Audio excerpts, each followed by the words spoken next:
au nom du CE6, je vous souhaite la bienvenue à cette édition un petit peu particulière des vœux en ce début d'année compliqué. On est obligé de le faire en Zoom. On a décidé de se rejoindre quand même chez Implid quelques-uns pour que vous nous voyiez ensemble, même si on respecte bien entendu les distances de sécurité, les gestes barrières, etc. Donc, en fait, on va vous faire une petite présentation qui dure une dizaine ou une quinzaine de minutes par notre président Jean-Loup Roger au sujet de la situation évidemment économique et des aides qui permettent aujourd'hui d'y faire face. Ensuite, on vous présentera également un PowerPoint avec toutes les nouvelles idées que l'on a pour le CE6 pour 2021. Et enfin, on pourra terminer par un échange entre nous pour parler de manière un petit peu plus impromptue, comme si nous étions autour d'un verre, dans un cocktail normal, et vivement qu'on puisse le faire en présentiel. Donc, sans plus attendre, je vais passer la parole à Jean-Loup Roger, qui va vous souhaiter ses vœux, mais aussi vous présenter des choses extrêmement utiles pour nous tous en cette période économiquement et sanitairement complexe. Est-ce que tu es rentré? Bonsoir à tous. C'est tout bon? Bon, bonsoir à tous. Tous mes meilleurs vœux, alors au nom du CO6 bien sûr, l'ensemble de l'équipe et puis de moi-même.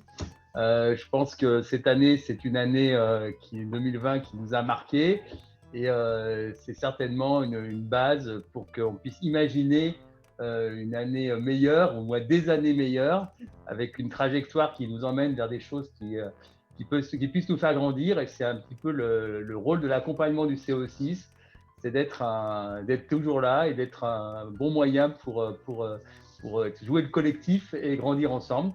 Donc je vais prendre ma petite partie du collectif sur faire un petit récapitulatif sur l'ensemble des aides qui ont pu être imaginé au fil entre le 15 mars et aujourd'hui par à la fois l'État et à la fois la région. Certaines choses sont en limite de péremption, d'autres choses sont en refonte. L'idée, c'est plutôt de donner, de rappeler ce qui est possible pour pouvoir que vous soyez conscient de ce qui existe pour vous aider dans vos démarches, pour que vos entreprises ou vos activités puissent survivre dans de bonnes conditions ou puissent se développer, parce que c'est aussi le moment aussi, quand ces moments sont difficiles, de trouver la force pour se développer, prendre de l'élan. Et je crois qu'aujourd'hui, on se veut des vœux très positifs, on veut des choses qui nous font grandir et qui puissent aller de l'avant. Donc, elles sont structurées en 4 parties pour ce qui me concerne ma présentation. Donc, la partie sociale, avec les évolutions qui nous ont marquées tant sur l'accompagnement de nos salariés que sur les sollicitations qu'on nous donne pour jouer la solidarité et puis entre nous et puis finalement passer le témoin des jeunes avec des aides sur l'apprentissage. Le deuxième point qui est sur le financement, avec des financements divers et variés, avec le point principal qui est le PGE. Il n'y a pas que le PGE, il y a également des financements pour des activités particulières dites tourisme. Le fonds de solidarité qui a bénéficié de plein d'évolutions entre les 1 500 € du début, les 10 000 € et aujourd'hui jusqu'à 200 000 € pour les frais fixes. Et enfin, au niveau de la région, tout ce qui est fait pour les activités, les artisans et les commerçants, qui sont le tissu économique souvent local qui nous concerne tous. Donc toutes ces slides ont parfois beaucoup de détails. L'idée, c'est plutôt d'avoir quelque chose d'exhaustif, mais je vais plutôt passer simplement sur les intentions et pas sur le déroulement. Et si jamais il y a des questions, comme ça, on pourra revenir sur des points très particuliers. Mais vous les retrouverez de toute façon sur le site du CO6. Donc pour la partie gestion sociale, le premier cas, c'est la gestion de l'activité partielle. Alors moi, je ne sais pas si vous voyez les slides complètes. Du coup, est-ce qu'on peut fermer le… En à gauche là. Ouais. On peut le déplacer. On peut le déplacer à gauche. Où je le déplace? Il y a la vignette, c'est ça? Voilà. Oui, ça c'est… Voilà. Donc l'activité partielle, donc en gros, c'est un décret du 30 décembre 2020 qui aujourd'hui est en disposition et qui finalement structure les aides et le niveau d'aide. Aujourd'hui, on a une visibilité jusqu'au 1er février 2020 pour les activités hors tourisme, avec un maintien à 60%. Et en fait, l'idée c'est qu'il y ait des baisses qui se structurent dans le temps. Mais vu qu'on risque d'avoir des communications dans les jours qui viennent, toutes ces choses-là peuvent changer, puisqu'on a vu que ces derniers mois, les évolutions étaient souvent liées aux confinements, aux sorties, aux reprises de confinement pour ce taux d'activité partielle. L'idée, c'est qu'il y a un soutien pour maintenir les équipes, pour maintenir les salaires dans les entreprises. Les prises en charge, elles sont structurées soit par secteur, donc c'est important de faire attention de quel secteur on est, de ne pas se dire attention, un tel à tel taux, un tel à un autre taux. Les secteurs sont beaucoup plus accompagnants. Par exemple, le tourisme ou l'événementiel sont des secteurs qui sont très aidés par rapport à d'autres secteurs. Et également, c'est la taille des établissements et les zones d'achalandise des établissements. On parle beaucoup des stations de ski. Ces zones-là ont un taux de maintien qui est un peu plus élevé que le taux général. Donc, ce qu'il faut retenir, c'est qu'il y a une aide sur les activités partielles, que cette aide, aujourd'hui, elle est pérenne, qu'elle risque d'évoluer et qu'elle dépend à la fois des secteurs d'activité et des secteurs géographiques. Des aides à l'embauche, alors on va dire qu'il ne reste plus qu'un jour, mais aujourd'hui, il y avait une grande envie de dire que les jeunes n'étaient pas ceux qui étaient laissés de côté. Donc, ces aides à l'embauche étaient structurées avec une aide forfaitaire de 4 000 €. Et selon la taille, j'allais dire, de l'entreprise, mais surtout la taille de la durée du contrat, que ce soit en CDI ou en CDD, eh bien, le montant est de plus en plus important. Donc, c'est que toute une démarche à suivre et de se dire voilà, qu'il y a une vraie envie de favoriser l'embauche d'un jeune, sur quelque forme qu'il soit, CDI, CDD, intérim, peu importe le choix. Ce que je n'ai pas dit sur l'activité partielle, c'est qu'aujourd'hui, les salariés qui sont en activité partielle peuvent compléter leur revenu en travaillant dans une autre entreprise. Ce n'est pas structuré comme le prêt de main-d'œuvre, mais c'est assimilé au prêt de main-d'œuvre dans sa structure, dans son autorisation de pouvoir avoir 2 temps partiels, 2 temps complets. Également une grosse aide sur les apprentis. Donc là aussi, la taille l'âge de l'apprenti joue. Le niveau de diplôme de l'apprenti joue. L'idée, c'est qu'il y a une aide si on veut pouvoir accompagner dans la formation des jeunes dans la période actuelle. Bon, la relance de l'apprentissage, c'est un petit peu toute la démarche entre l'âge, la taille de l'entreprise. Enfin, c'est un peu toujours comme d'habitude. Le niveau de diplôme. Donc, il y a tout un tas de dispositions d'aide qui est différent selon tous ces critères. Ce qu'il faut retenir, c'est qu'il y a une aide qui est assez significative et avec des restes à charge qui sont souvent d'un très bon niveau actuellement. En ce qui concerne le financement, donc le premier point important du financement, c'est le fameux prêt garanti par État, le PGE, qui lui aussi a beaucoup changé, a beaucoup évolué, puisqu'au départ, on était sur un PGE qui allait jusqu'au 31 décembre 2020. Aujourd'hui, il est prolongé jusqu'au 30 juin 2021. Les choses peuvent bouger. C'est un PGE qui devait être remboursé aussi dans un départ. C'est un PGE, donc la durée de ce prêt, a une durée de 6 ans. La durée ne pourra pas être plus longue que 6 ans, c'est pour des logiques européennes, pour ne pas avoir de soutien abusif à l'entreprise, donc on ne peut pas dépasser les 6 ans. Mais là aussi, il y a eu des évolutions qui ont été importantes. Au début, il n'y avait qu'une année de franchise. Aujourd'hui, on peut aller jusqu'à 2 années de franchise avant le remboursement, sachant que la durée totale entre la franchise et le remboursement ne peut pas dépasser les 6 ans. Donc là aussi, la taille de l'entreprise joue. Selon que vous êtes une petite entreprise ou une grande entreprise, le premier taux est de 0,25. Le première année, le taux est de 0,25. Une entreprise plus importante, c'est 0,50. Ce qu'il faut retenir, c'est que ce prêt est garanti à 90% par l'État et donc il n'y a que 10% au niveau du risque de la banque. Donc c'est quelque chose qui est aussi un élément favorable pour négocier avec les banques. Mais attention, ce prêt garanti n'est pas fait pour financer des croissances externes, n'est pas fait pour financer le fonctionnement de l'entreprise. C'est un prêt justement pour pouvoir passer cette période un petit peu délicate. Donc là, on voit aussi les différentes façons de calculer le prêt au niveau, je vous disais, de la taille de l'entreprise, mais également de la manière de calculer ce prêt. En gros, il faut retenir que c'était sur les 3 premiers mois de chiffre d'affaires de 2019. Il y a eu des évolutions qui sont passées jusqu'aux des années de masse salariale pour les entreprises innovantes ou les jeunes entreprises qui venaient d'être créées, qui avaient moins d'un an d'ancienneté. C'est une évolution qu'on voit également sur le fonds de garantie où aujourd'hui, pour les jeunes entreprises aussi, on prend un chiffre d'affaires qui n'est pas le chiffre d'affaires du mois précédent, de l'année précédente, mais un chiffre d'affaires dit de référence. Les modalités de remboursement, je vous en ai parlé. Donc, la grosse nouveauté, c'est de se dire qu'aujourd'hui, on a plus d'une année de franchise. On peut avoir 2 années de franchise, donc ce qui est important. Et avec la deuxième chose dont je ne vous ai pas parlé tout à l'heure, c'est que le taux, vous savez, quand on a commencé à parler de ces premiers PGE, on savait que la première année, le coût était de 0,25 ou de 0,50, mais on ne savait pas sur quel taux à quel taux on allait être mangé. On nous disait que c'était le taux de refinancement des banques plus une marque.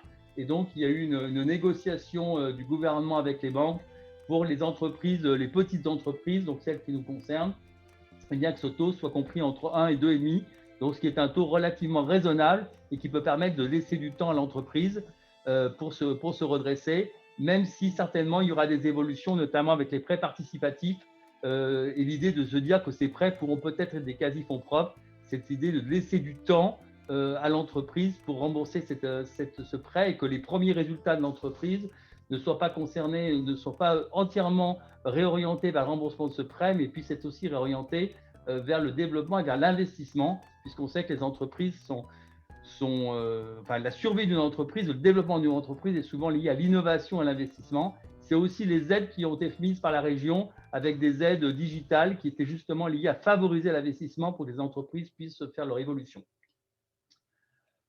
Le prêt artisan et commerce en région, donc là c'est un prêt qui est assez typique et qui est d'un montant un peu plus modeste, uniquement pour les artisans. C'est un prêt à taux zéro, donc avec peu de garantie aussi, avec une durée de 5 ans, dont 1 an de franchise en capital.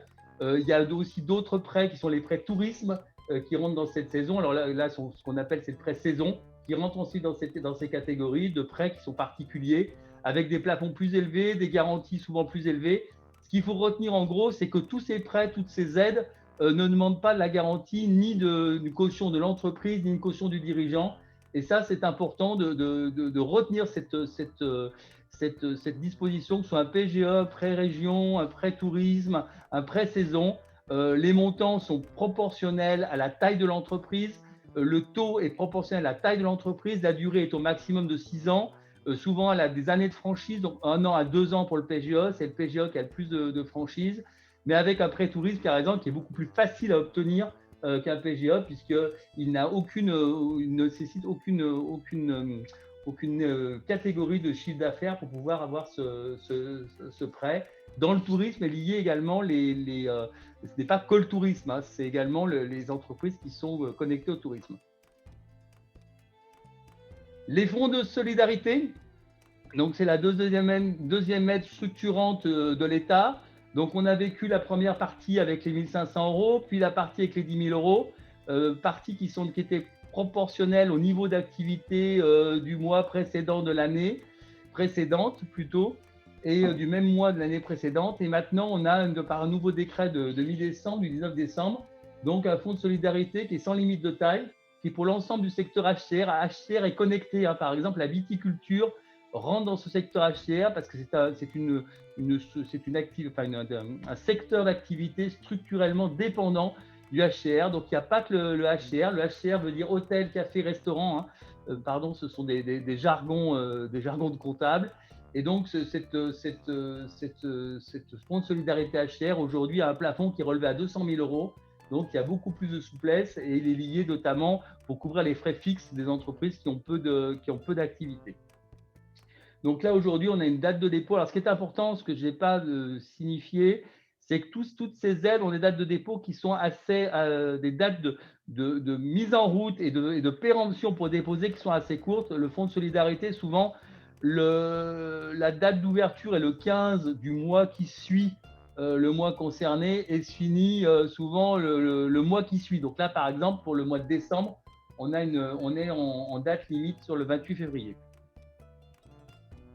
Voilà, c'est ce que je viens de vous expliquer plus c'est plus dans le détail ce que je viens de vous dire. Donc ça dépend bien sûr des pertes de chiffre d'affaires. Et au niveau des entreprises, on prend également celles qui ont subi une perte de chiffre d'affaires, donc plus ou moins importante. Le taux passe de 15 à 20% selon qu'on est entre 50 et 70 ou supérieur à 70%. Mais surtout, la zone de calcul n'est pas forcément le chiffre d'affaires du mois précédent, mais ça peut être le chiffre d'affaires de référence qui prend la moyenne de l'année, du dernier exercice. Donc là, on rentre dans le détail de toutes ces petites choses, avec bien sûr des particularités. C'est fait pour les petites entreprises, donc il y a toujours des seuils qui sont différents selon qu'on est moins de 50, plus de 50, etc.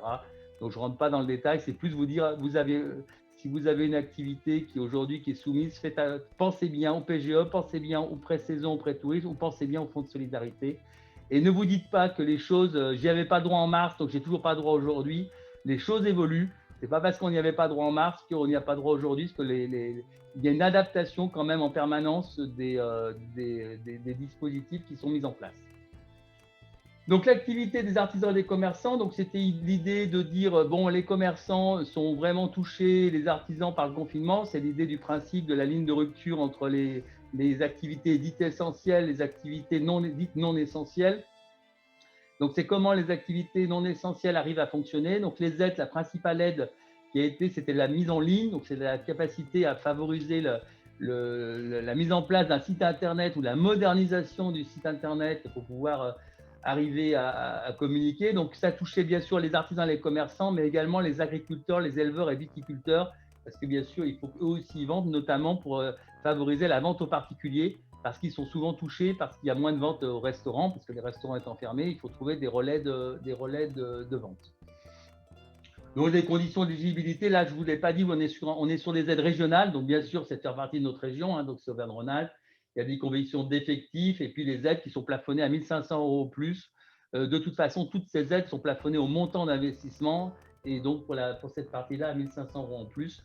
Avec selon que la taille et le montant de l'investissement est pris en charge entre 50 et 100%. La deuxième aide, c'est toujours pareil, c'est pour favoriser le fait que les entreprises soient fermées, les commerçants soient fermés.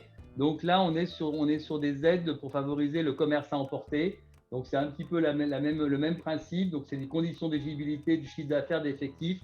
On vise toujours les petites structures, alors les petites ou moyennes, mais le principe est toujours de viser d'abord les petites structures, avec un montant d'aide là qui est un peu plus élevé puisqu'il peut aller jusqu'à 5 000 €. Le montant minimum est toujours de 500 €, avec un taux qui pour le coup là est majoré à 80%, mais beaucoup plus en harmonie, à moins le côté cliquet du premier cas où on est 50 ou 100%. Là on est beaucoup plus en harmonie. Là c'était quelque chose qui s'est terminé au 1er octobre.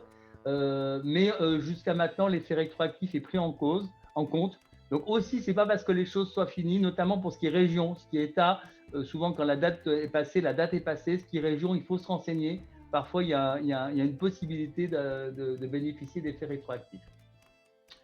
Voilà, j'espère que j'étais un petit peu long, mais l'idée c'était de balayer le principe de ce qui existait, vous faire prendre conscience qu'il y a des choses qui existent, de faire prendre conscience que les choses évoluent, qu'il faut vous renseigner, que vous pouvez être aidé. C'est pas parce que vous n'avez pas pu être accompagné il y a 3 ou 6 mois que vous rentrez pas dans un dispositif d'accompagnement, et que ces dispositifs d'accompagnement sont structurés en 3 grands cadres. Un cadre d'aide sur le travail, sur le travailleur, donc soit par le chômage partiel, soit par l'embauche. Un cadre d'aide sur le financement, donc soit par des prêts garantis par l'État, soit par des fonds de solidarité. Donc les fonds de solidarité, ce n'est pas remboursable. Un prêt est remboursable, le fonds de solidarité n'est pas. Soit par des aides de mise à niveau d'entreprise. Et la mise à niveau aujourd'hui, c'est pour compenser les pertes d'activité qui n'existent plus parce que confinement, parce que couvre-feu, parce que, et c'est pour créer du lien souvent entre le particulier et le commerçant ou l'artisan ou le viticulteur ou l'agriculteur. Voilà, donc après tout ça, bonne année, et puis je passe le message à mon ami Pierre-Éric qui va vous raconter la vision du CO6 pour les propositions du CO6 pour l'exercice à venir. Merci beaucoup. Oui. Merci. Alors bonsoir à tous. Merci d'être là. Ça fait très plaisir de vous voir. Ça fait très plaisir de se retrouver aussi tous ici en présentiel. Et comme tu disais, David, effectivement, dès qu'on pourra le refaire, on le refera. On a su le faire jusqu'à présent. On est prêt pour le refaire dès que le feu vert nous sera donné. Néanmoins, on a souhaité faire un plan d'action qui tienne compte de la situation, y compris dans sa composante la moins drôle. C'est-à-dire celle que nous vivons actuellement, et peut-être même une composante encore moins drôle si nous devions être confinés, c'est-à-dire que le plan d'action qu'on vous propose là tient compte de cette situation, et donc contre vents et marées, j'allais dire, on sera en capacité de le dérouler. Vous avez déjà connu pour certains d'entre vous, et je vous en remercie, les cafés Zoom. On va les maintenir. On va probablement faire ça tous les 15 jours sur le même format, c'est-à-dire c'est un café qui vous donne l'occasion de présenter ce que vous faites et de proposer aussi soit une offre sur quelque chose, soit de présenter une demande. L'idée, c'est de favoriser l'entraide active entre les uns et les autres, et on a déjà eu de très bons résultats de ce côté-là. Donc on va continuer en alternant néanmoins avec des cafés dits thématiques. Alors là, David, c'est ce que tu organisais jusqu'à présent, c'est-à-dire on fait venir quelqu'un qui a quelque chose à raconter. Donc on a eu Jean-Loup, on aura aussi des gens de qualité comme ça. Et on alternera, donc on n'a pas encore déterminé la fréquence, mais le principe est d'avoir ces deux éléments de café superposés à vous proposer. Et tout ça va se dérouler, comme vous le voyez, de février au moins jusqu'à l'été. On verra pour la rentrée, mais en tout cas, on part du principe qu'on va rester dans une situation un peu Covid, au moins jusqu'à l'été, et donc tout ça va se tenir. Alors, il y a quelque chose de nouveau qu'on voulait vous présenter. C'est cette commission qui s'appelle Senior Advisor, dont le principe est en fait d'apporter une aide personnalisée à l'entrepreneur, aux dirigeants, qui est mise en œuvre par des gens qui ont déjà un profil expérimenté, un profil senior, et qui donnent de leur temps, qui sont volontaires pour ça, et qui accompagnent un peu comme un coach le ferait, bien sûr en toute confidentialité, le dirigeant ou l'entrepreneur dans sa réflexion stratégique, dans son plan d'action commerciale, dans ce que vous voudrez, dans les besoins qui sont les siens. On a déjà 3 ou 4 personnes qui sont partantes pour ça. Elle sera pilotée par quelqu'un qui s'appelle Claude Turban, que certains d'entre vous connaissent, qui est avec nous ce soir, je crois, et qu'on aura l'occasion de présenter plus largement. Et elle va démarrer très bientôt pour mettre en place, si vous voulez, des choses opérationnelles auprès des uns et des autres. Et elle sera disponible, bien sûr, pour les adhérents. Donc, je sais pas, dans quelques semaines, je pense qu'on pourra l'ouvrir. On va également faire quelque chose de valorisant pour les TPE. C'est une étude sur le niveau de RSE, la responsabilité sociétale des entreprises, des TPE. L'idée étant que nous avons au CE6, vous le savez, principalement des petites entreprises qui sont nos adhérents. On reflète l'économie locale et française.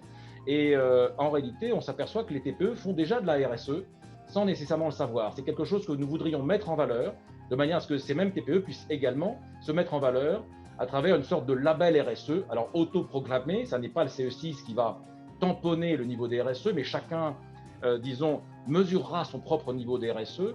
Et puis c'est quelque chose qui nous aidera aussi au niveau du club et donc collectivement pour les adhérents, auprès de nos dirigeants, auprès de nos politiques, pour porter la parole des entreprises et montrer que, y compris les petites entreprises, font des efforts sur ces sujets qui sont aujourd'hui un petit peu à la mode, qui sont importants et qui sont réalisés en fait par les petites entreprises. Élément suivant, alors on a proposé Joe Biden, on n'est pas fermé à Joe Biden. Hein. Si quelqu'un a, dans les commentaires a un contact, on est ouvert à tout le monde pour les cafés uniquement. Dernier point sur ces sujets un peu qui vont s'étaler jusqu'à l'été, c'est pas quelque chose de nouveau, c'est quelque chose dont on a peu parlé. Ça fait 5 ans qu'on travaille avec les autres clubs de Lyon. On travaille également avec la Chambre de commerce en fait, qui nous a permis de nous rencontrer, et c'est un travail que nous entendons poursuivre. Les autres clubs sont d'accord bien sûr là-dessus, sur cette idée de poursuite, alors même que la Chambre de commerce change un petit peu de modèle économique, et du coup fera moins ce travail de mise en commun en fait qu'elle faisait jusqu'à présent. Donc on travaille toujours en collaboration avec la Chambre de commerce, mais qui sera moins présente, et donc c'est à nous de nous prendre en charge. Et c'est pour ça qu'on parle d'alliance maintenant interclub. Alors le terme va évoluer, mais c'est pour simplement la compréhension. Et ça va nous donner probablement un effet de levier terrible, à la fois sur les aspects administratifs organisationnels qui sont très lourds dans les clubs, et vous savez qu'on est tous bénévoles, et sinon il n'y a pas de club si on ne fait pas l'administratif. Donc là-dessus, on va avoir un effet de levier intéressant, mais aussi sur les grandes actions que nous avons pu mener dans le passé, que nous mènerons encore dans le futur. On en a mené au niveau du CE6, on en a mené au niveau de tous ces clubs déjà, et je pense qu'on va aller beaucoup plus loin là-dedans. Donc ça vous donnera également en tant qu'adhérent des ouvertures sur ces clubs et probablement des formes de passerelles qui existent déjà mais qui ne sont pas forcément très visibles. Donc ça, c'est un sujet sur lequel on va accélérer sévèrement parce que la Chambre de commerce change son modèle économique et donc on doit nous s'adapter. Je pense qu'il y a des perspectives très positives. Alors, il y a également quelque chose que vous avez déjà peut-être découvert pour certains d'entre vous. On l'a initié le 15 décembre dernier, c'est la Bibliothèque des Savoirs. Il s'agit en fait d'une vidéo sur un sujet technique qui est présenté par un de nos adhérents, un peu à la manière dont Jean-Loup, notre président, nous a présenté aujourd'hui des éléments d'information sur l'économie. Eh bien, plutôt que de dire, voilà, on a un adhérent qui est formidable, l'adhérent en question prouve qu'il est formidable, et ce faisant, il apporte aussi du contenu qui peut être très utile pour les uns et pour les autres. Alors, ça a été inauguré le 15 décembre, je vous le disais, par Christophe Minicillo, qui est du Crédit Agricole et qui nous avait fait une présentation aussi sur les sujets économiques, les aides, et quelque chose qui est à mettre à jour régulièrement. Et vous pouvez regarder cette vidéo dans la chaîne YouTube, sur la chaîne YouTube du CE6, dont je vous reparlerai un petit peu. Mais on va également accélérer là-dessus. Donc, si vous avez des propositions, si vous avez envie de faire une présentation sur un point technique qui peut aider les entrepreneurs, les dirigeants, eh bien, vous êtes les bienvenus. Il y a beaucoup de choses à faire. On va faire un genre de Wikipédia. On va tâcher de le classer correctement. On a un peu de boulot pour le mettre en œuvre, mais ça a déjà démarré.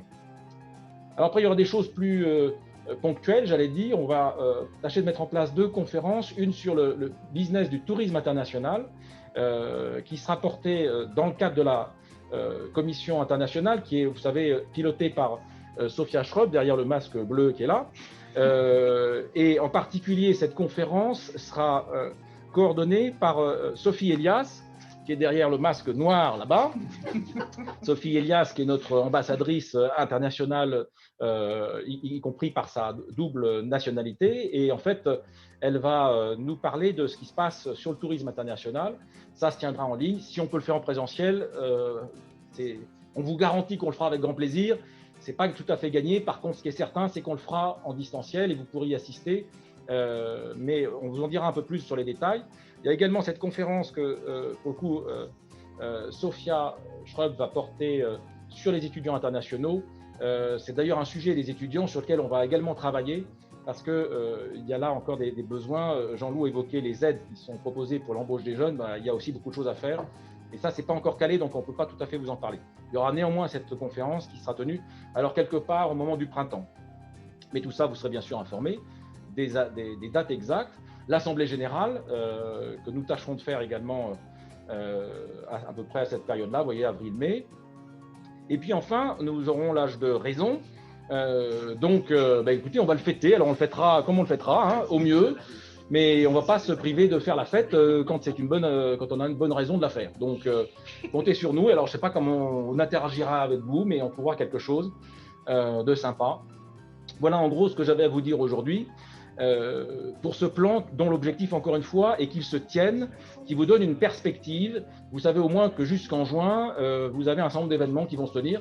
Vous êtes tous les bienvenus pour y participer, à quelque niveau que ce soit sur un café thématique, à l'étude, Senior Advisor, enfin sur tous ces sujets-là, nous invitons les adhérents à venir nous rejoindre, à nous aider là-dessus. Il y a beaucoup de solidarité qui s'est mise en place à la faveur de cette situation compliquée, parce que les gens se tiennent les coudes et on s'aperçoit que ça produit des résultats très positifs. D'abord, ça nous fait du bien à tous et puis ça fait du bien à nos entreprises. Donc, vous êtes vraiment les bienvenus pour interagir sur ces sujets et nous proposer votre aide là-dessus. Et on aura grand plaisir à grandir ensemble et aller plus loin ensemble. Voilà en substance ce que j'avais à vous dire. Je crois que j'ai rien oublié. Ah, peut-être un petit détail quand même, David. Si. Parlons argent, mais parlons bonne nouvelle. Il a été décidé que pour les personnes qui avaient adhéré en 2020, vu le contexte quand même très très compliqué et le fait qu'on n'a pas pu mener autant d'actions qu'on aurait voulu, on va prolonger d'1 an les adhésions pour les gens qui ont payé en 2020. Donc, ils vont avoir une année gratuite. Pour les nouveaux adhérents ou les gens qui veulent renouveler en 2021, nous allons faire une adhésion non plus à 120 € à l'année, mais à 60 € à l'année, donc moins 50%. Comme vous pouvez le voir, on continue notre travail, même si c'est un petit peu en mode dégradé et c'est toujours moins sympa en Zoom que de faire les cafés CE6 comme on pouvait le faire. On a un petit peu la nostalgie de ces cafés CE6 en présentiel, mais malgré tout, on continue à essayer de vous apporter le maximum de soutien d'échange, d'aide, d'entraide. Donc le but, c'est aussi de financer tout ce que l'on fait et de financer le club pour que l'on puisse justement mener ces actions. Mais en même temps, on comprend que tout le monde est dans une situation un petit peu difficile. Donc on réduit le montant de l'adhésion pour cette année, ce qui, à mon avis, sera également reflété par le fait que dans le second semestre, il y a quand même de bonnes chances et un bon espoir qu'on puisse recommencer à travailler de manière un petit peu plus normale. Voilà, donc merci Pierre-Éric pour ce plan d'action 2021. C'est soumis à tout un tas de conditions. De toute façon, très peu d'adhérents devront en bénéficier de ça normalement. Bon, on verra. Nous allons en rediscuter entre nous. On verra. Voilà, merci à tous de votre présence ce soir. On va avoir un moment d'échange tranquille. Juste avant, je voulais simplement attirer votre attention sur ces éléments qui sont en bas de ce transparent. Vous savez que parce qu'on est confiné, on se voit moins, et parce qu'on se voit moins, on est sur les réseaux tout le temps. Et donc, on a besoin de vous sur les réseaux. Et on est à 573 sur le groupe LinkedIn, 219 sur la page LinkedIn. Facebook, on est à 705. Et alors, la chaîne YouTube est à la traîne, mais c'est pour ça qu'on va également rajouter les vidéos des savoirs, de la bibliothèque des savoirs. Il n'y en a que 17 abonnés pour l'instant. Et ça, il faut absolument qu'on progresse. C'est un média qui nous est fort utile et qui devrait également vous bénéficier à vous en tant qu'adhérents. C'est ça tout l'objectif de la bibliothèque des savoirs. Donc voilà, je vous laisse jeter un petit coup d'œil à ces réseaux sociaux parce qu'ensemble, on va beaucoup plus loin. Donc on a besoin des uns et des autres pour avancer là-dessus. Très bonne année à tous. Merci à chacun d'avoir été présent. Ça sera également en replay cette vidéo. Donc merci à ceux qui auront la patience de la regarder en replay. On est vraiment là pour vous. Vous venez nous voir quand vous voulez. La porte est ouverte, je crois, pour chacun d'entre nous. Merci à tous de votre présence et bonne année. On va se prendre un petit moment de convivialité. Merci beaucoup. Merci Pierre-Éric. Un grand bravo à tout le monde et de la part de toute l'équipe du CO6, encore une fois, vraiment tous nos meilleurs vœux pour 2021. Merci, au revoir. Merci.